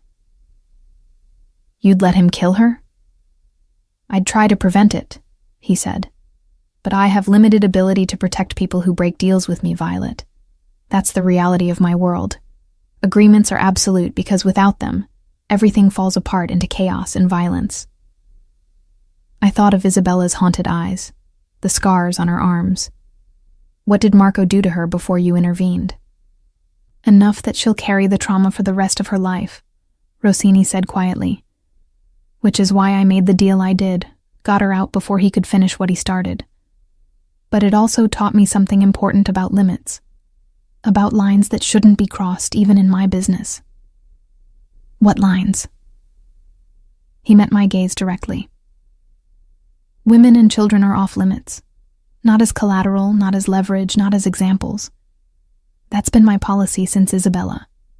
It's cost me some opportunities, made me seem weak to certain rivals. But it's non-negotiable. Is that supposed to make me feel safe? I asked. Knowing that you'll draw the line at torturing women, even if you'll do it to men? It should make you understand that I have principles, he replied. Fucked up principles by conventional standards, perhaps, but principles nonetheless. I'm not asking you to approve of them, Violet, just to acknowledge they exist. The rest of dinner passed in tense silence, both of us processing the day's revelations. By the time Domenico drove me home, it was past midnight, and I felt utterly drained. 6 months of this, I thought. 6 months of having my assumptions challenged, my principles tested, my objectivity compromised by proximity to someone who defied simple categorization. Tomorrow we tour the port operations, Rossini said as I prepared to exit the car. The part of my business you've been most interested in documenting. Wear practical shoes and clothes you don't mind getting dirty. Why? His smile was enigmatic. Because you wanted the truth, Violet. All of it. And the truth about how my empire actually functions isn't found in restaurants and community centers. It's found in warehouses and shipping containers, in the unglamorous machinery of commerce and control. After he drove away, I climbed the stairs to my apartment, my mind already racing with tomorrow's possibilities. The port operations were where the real criminal activity happened, where drugs and contraband flowed through under the cover of legitimate shipping. If I could document that, if I could expose the mechanics of how Rossini's organization actually functioned. But that was the trap, wasn't it? The more access he gave me, the more complicit I became. The more I understood his world, the harder it would be to condemn it completely. He was giving me enough rope to hang either him or myself, and I wasn't sure which outcome he was hoping for. My phone buzzed with a text from an unknown number. "You did well today. Same time tomorrow. Sleep well, Violet. A." I stared at the message, then at my reflection in the darkened window. I looked tired, conflicted, more uncertain than I'd been in years. The journalist who'd confronted Anthony Rossini in the courthouse hallway had been so certain of her righteousness, so confident in the clear line between good and evil. That woman was disappearing, replaced by someone who'd spent a day watching a criminal distribute charity, who'd shared expensive wine with someone she should despise, who'd felt her heart race when his hand touched the small of her back. 6 months, I reminded myself. Just 6 months to document the truth, and then decide what to do with it. I could maintain my objectivity for 6 months. I could resist whatever pull I felt toward him. I could emerge from this with both my integrity and my story intact. I fell asleep trying to believe it. The port district at dawn was a different world, all harsh industrial sounds and the acrid smell of salt water mixed with diesel fuel. Container ships loomed like metal mountains against the gray sky, cranes moving with mechanical precision to transfer cargo between vessel and dock. Workers in hard hats and reflective vests moved with practiced efficiency, their shouts and hand signals creating a choreography of commerce. Rossini met me at the gate, dressed down in dark jeans and a leather jacket, looking more dangerous in casual clothes than he ever had in his expensive suits. He handed me a hard hat and safety vest without comment, then led me into the maze of shipping containers that stretched for what seemed like miles. "This is the heart of it," he said, his voice pitched low beneath the industrial noise. 400 acres of port facility, processing roughly 2 million containers annually. Everything from electronics to clothing to automotive parts passes through here. "And contraband," I added, my phone already recording. "Drugs, weapons, whatever else you smuggle through legitimate shipments." "Sometimes," he acknowledged, surprising me with his directness, "though far less than you'd imagine. The real money isn't in smuggling, Violet. It's in controlling the flow of legitimate commerce." He gestured to a massive warehouse ahead of us. "Every container that moves through this port pays a fee. Every truck that hauls cargo, every worker who processes shipments, every business that depends on timely delivery. All of it flows through systems I control." "Protection money," I said. "Extortion dressed up as service fees." "Insurance," he corrected. "Against theft, against delays, against the 1,000 complications that can destroy a shipping business. Companies pay me to ensure their goods move smoothly through the port, and I guarantee that smoothness through influence and organization." We entered the warehouse, where workers were systematically processing containers. The space was enormous, easily the size of several football fields, with forklifts moving between towering stacks of cargo. Rossini nodded to several workers as we passed, received respectful nods in return, their eyes tracking us with a combination of wariness and deference. "These people work for you?" I asked. "Some directly, others through contractors. But they all know who really runs this operation." He stopped beside a container being inspected, gestured to the customs agent overseeing the process. "Tommy, how's the family?" The agent, a heavy-set man in his 50s, smiled warmly. "Good, Mr. Rossini. My daughter got into NYU. Thanks for asking." Congratulations. You must be proud." Rossini's hand found my elbow, guiding me past the inspection. Once we were out of earshot, he continued. "Tommy's been on my payroll for 12 years. Not every container gets thoroughly inspected, and when certain shipments come through, he ensures they move efficiently. So, you're admitting to bribing customs officials, I said, making sure my phone caught every word. I'm admitting that the system is imperfect, and I work within its realities, he replied.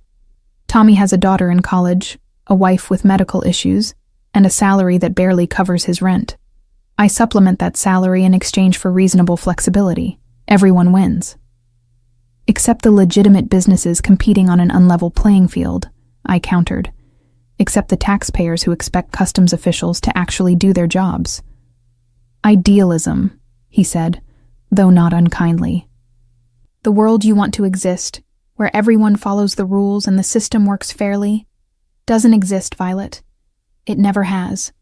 I simply acknowledge reality and optimize outcomes within it. We spent the next 3 hours touring the port operations, and with each revelation, I felt my understanding shift and complicate. Yes, Rossini was clearly running illegal operations, bribing officials, and circumventing regulations, but the workers genuinely seemed better off under his organization than they had been before. The businesses that paid his fees received reliable service in a notoriously unreliable industry. Even the legitimate cargo moved more efficiently through his influence. It was systemic corruption, but corruption that functioned better than the legitimate system it had replaced. You're thinking about moral relativism, Rossini observed as we stood on a viewing platform overlooking the entire port, wondering if better outcomes justify unethical means. I'm thinking that you've created a system that makes people dependent on you, I replied. That makes it nearly impossible to oppose you without hurting innocent people who rely on your infrastructure. Yes, he agreed simply. That's exactly what I've done. It's also why my organization has survived for 20 years while others have fallen. Sustainable power isn't built on fear alone, Violet. It's built on being genuinely necessary. A commotion below drew our attention. 2 men were arguing near a container, their voices rising above the background noise. Within seconds, 3 of Rossini's security team materialized, moving with practiced efficiency to separate the combatants. What's happening? I asked. Rossini's expression had hardened, the genial tour guide disappearing behind something colder. Territory dispute. Someone's trying to move product through my port, without authorization. He descended the platform stairs with swift purpose, and I followed, my journalist instincts overriding any concern for safety. By the time we reached the scene, 1 man was being held by security, while the other stood defiant, his face flushed with anger. This is bullshit, Rossini, the defiant man spat.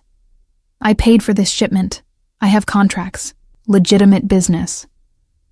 You have contracts you negotiated without clearing them through proper channels, Rossini interrupted, his voice quiet, but carrying absolute authority.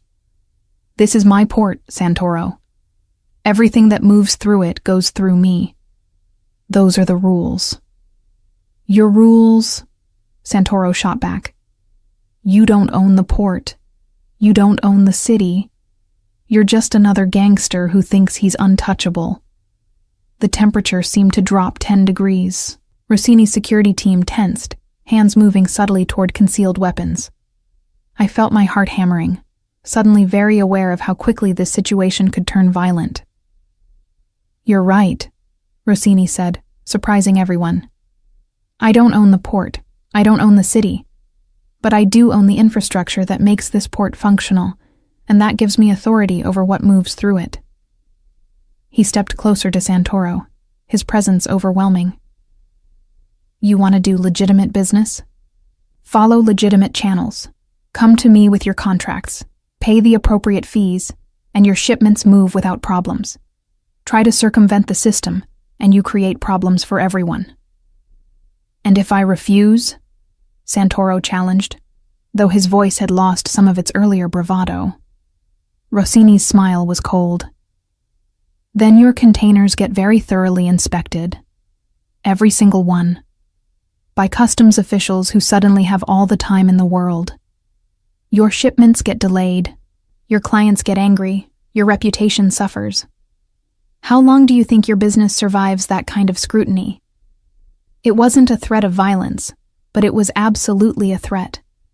And watching Santoro's face pale with understanding, I saw exactly how Rossini's system maintained itself. Not through fear of murder, but through economic pressure that could destroy someone without ever directly harming them. "We're done here," Rossini said dismissively. "Marco, escort Mr. Santoro off the premises. Make sure he understands the proper procedures for future business." As Santoro was led away, still muttering protests, Rossini turned to me. "Document that," he said. "Put it in your story. That's how my organization actually functions, Violet. Economic pressure, strategic control, overwhelming force applied to infrastructure rather than people." "It's still coercion," I protested. "You're still forcing people to comply through threats. I'm maintaining order in a system that would collapse into chaos without organization," he countered. "You want to see what happens when there's no central authority? Talk to the businesses that operated here before I consolidated power. Talk to the workers who couldn't get consistent employment. Talk to anyone who remembers the violence and instability that characterized this port 20 years ago." We argued about it over lunch in his office overlooking the port, a converted shipping container that had been transformed into surprisingly comfortable workspace. He showed me profit and loss statements, employment records, testimony from business owners.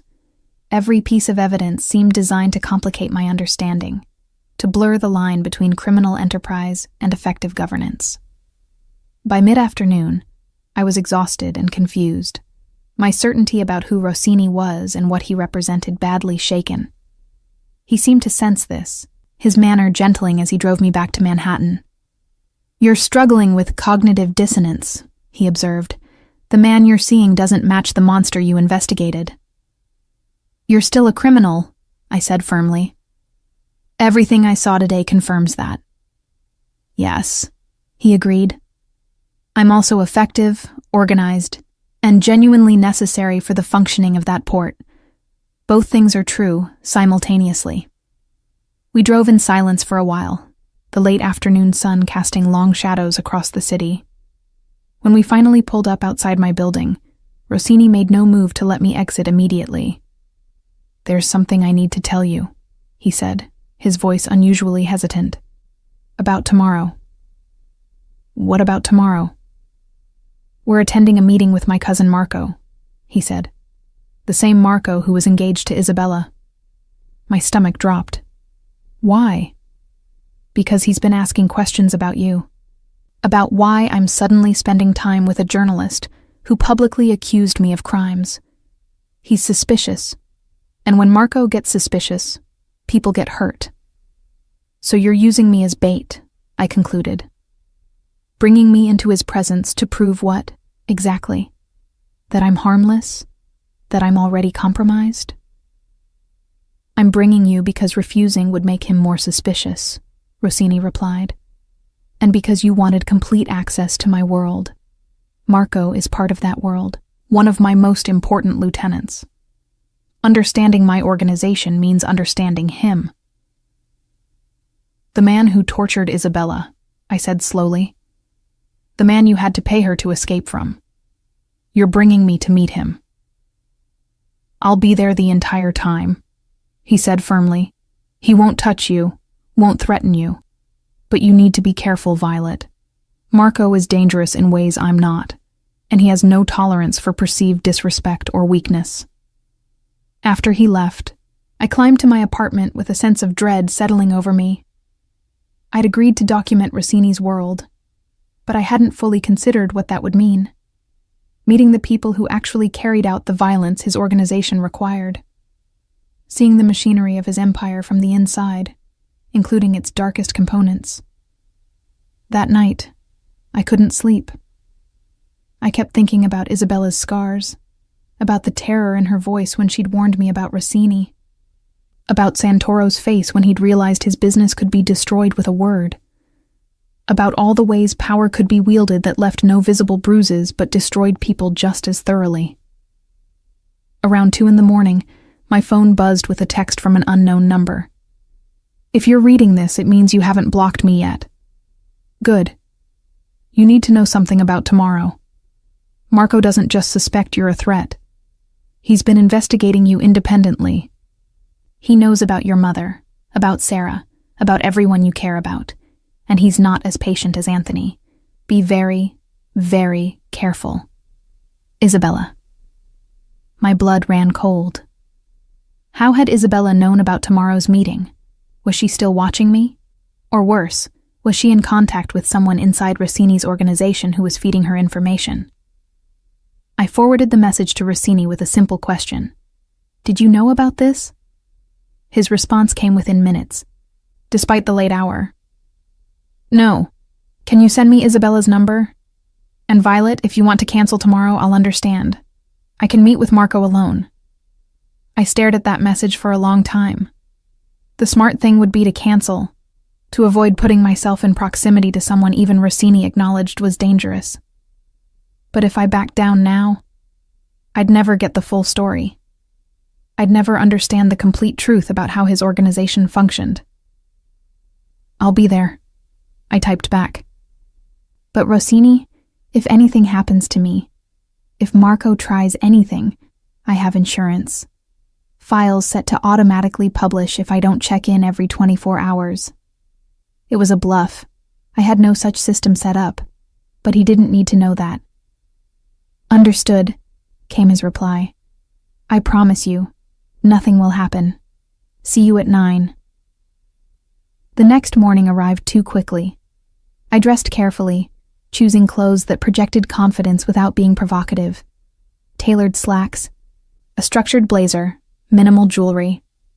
I wanted to look professional, competent, not like someone who could be easily intimidated. The car arrived precisely on time, but this time Rossini wasn't inside. Instead, a note waited on the seat. Change of plans. Marco insisted on meeting at his location. Address below. I'll meet you there. I'm sorry, Violet.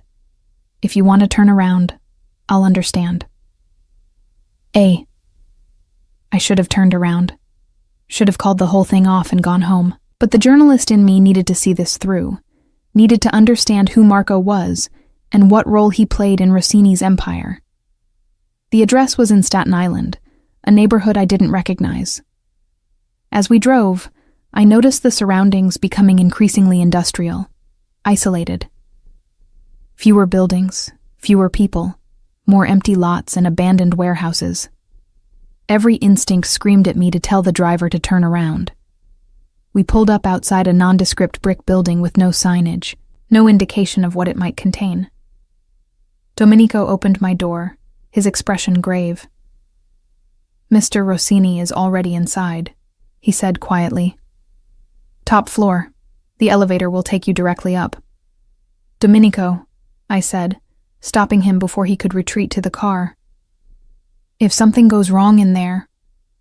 Nothing will go wrong, he interrupted, but his eyes said otherwise. Mr. Rossini won't allow it. The elevator was industrial, all steel and exposed mechanisms. It rose slowly, creaking ominously, until it opened directly into a large open space that might once have been a factory floor.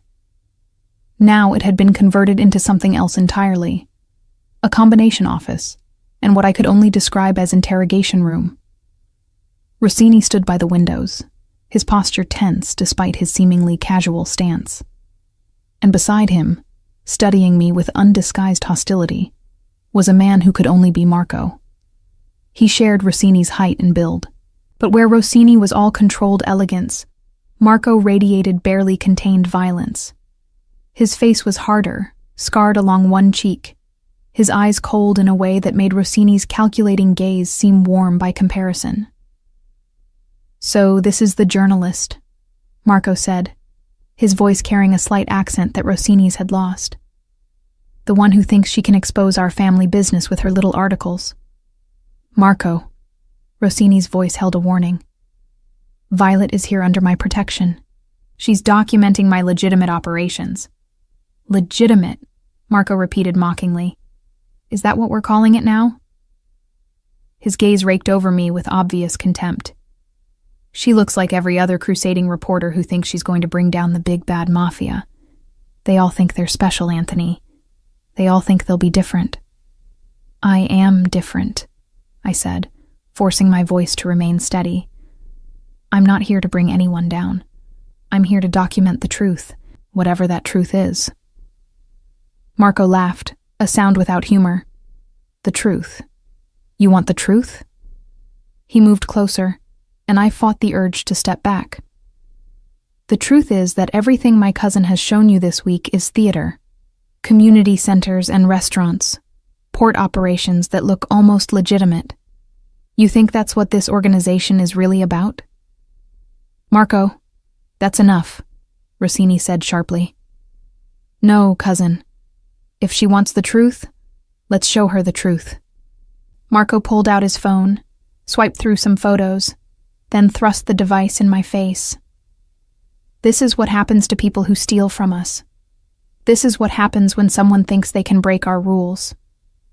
The images were horrific. A man beaten beyond recognition. Another whose fingers had been systematically broken. A third with burns that made my stomach turn. I forced myself to look, to document with my eyes what my phone couldn't capture. That's the truth of this business, Marco said. Not fancy dinners and charity work. Pain and fear and absolute control maintained through the threat of violence. Put the phone away, Rossini commanded, his voice colder than I'd ever heard it. Those situations were handled by your crew, not mine. Don't pretend my methods and yours are the same. They're different degrees of the same thing, Marco countered. You just have better PR. He turned back to me.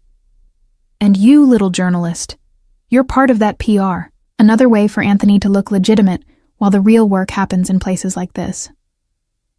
Is that true? I asked Rossini directly. Am I just part of your image management? Before he could answer, Marco moved with startling speed, his hand shooting out to grab my wrist. You want to know what's true? I'll show you what's true. Let her go, Rossini said, his voice deadly quiet. Now. Or what? Marco challenged. You'll protect her the way you protected Isabella? We both know how that ended. The mention of Isabella's name changed something in the atmosphere. Rossini moved, faster than I would have thought possible for someone his size, and suddenly he was between Marco and me, his hand on his cousin's throat. I warned you what would happen if you ever brought up Isabella again, Rossini said, each word precise and controlled despite the violence implied in his grip. And I'm warning you now about Violet. She's under my protection. Absolutely. If you touch her, if you threaten her, if you so much as look at her wrong, you and I are going to have a very different kind of conversation.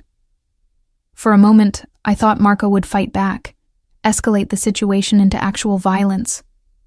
But something in Rossini's eyes must have convinced him otherwise. He raised his hands in surrender, and Rossini released him, stepping back, but keeping himself positioned between us. Fine, Marco said, rubbing his throat. She's your pet project, but don't come crying to me when she publishes some exposé that brings the feds down on all of us. And don't expect me to clean up your mess when your sentimentality costs us everything. He stormed toward the elevator, punching the button with unnecessary force. Before the doors closed, he called back. You're getting soft, Anthony. And in our business, soft gets you killed.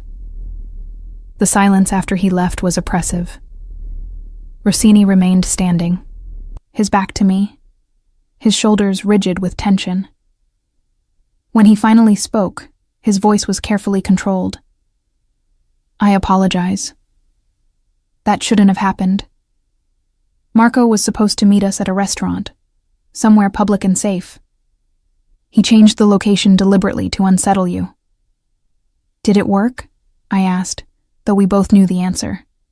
My hands were still shaking, my heart racing from the confrontation. Violet. He turned to face me, and I saw something in his expression I'd never seen before. Not calculation or control, but genuine concern. You can walk away from this arrangement right now. I'll honor our original deal. Drop the story. Leave you and your family alone. This morning proved that giving you access to my world means exposing you to dangers I can't fully control. Can't control or won't control, I challenged. Marco works for you.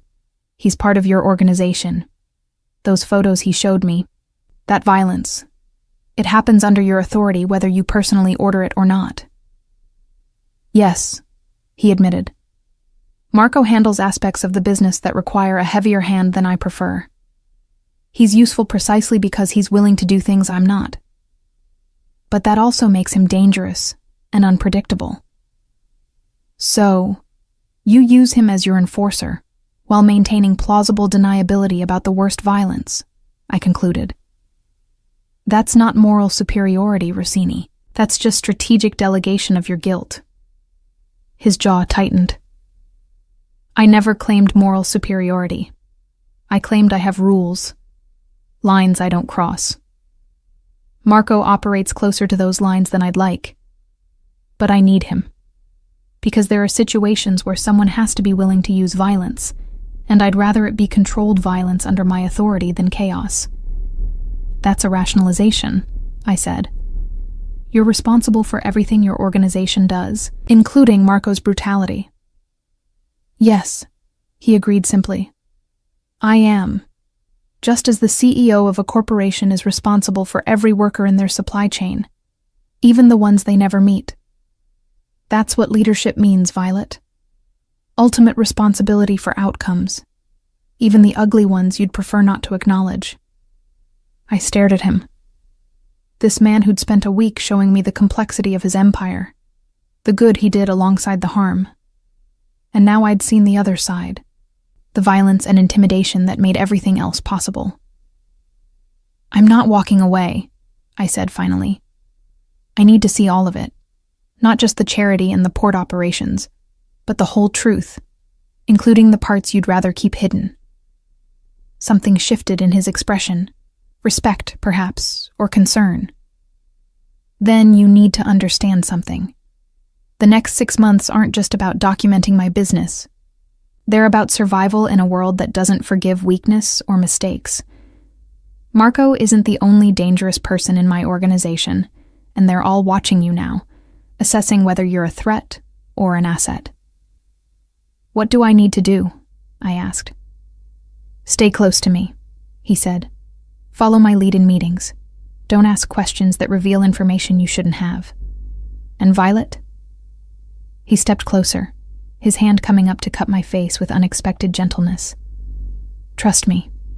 I know that's asking a lot given what you've seen. But if you're going to survive in my world, you need to trust that I'll protect you. I should have pulled away from his touch, maintained professional distance.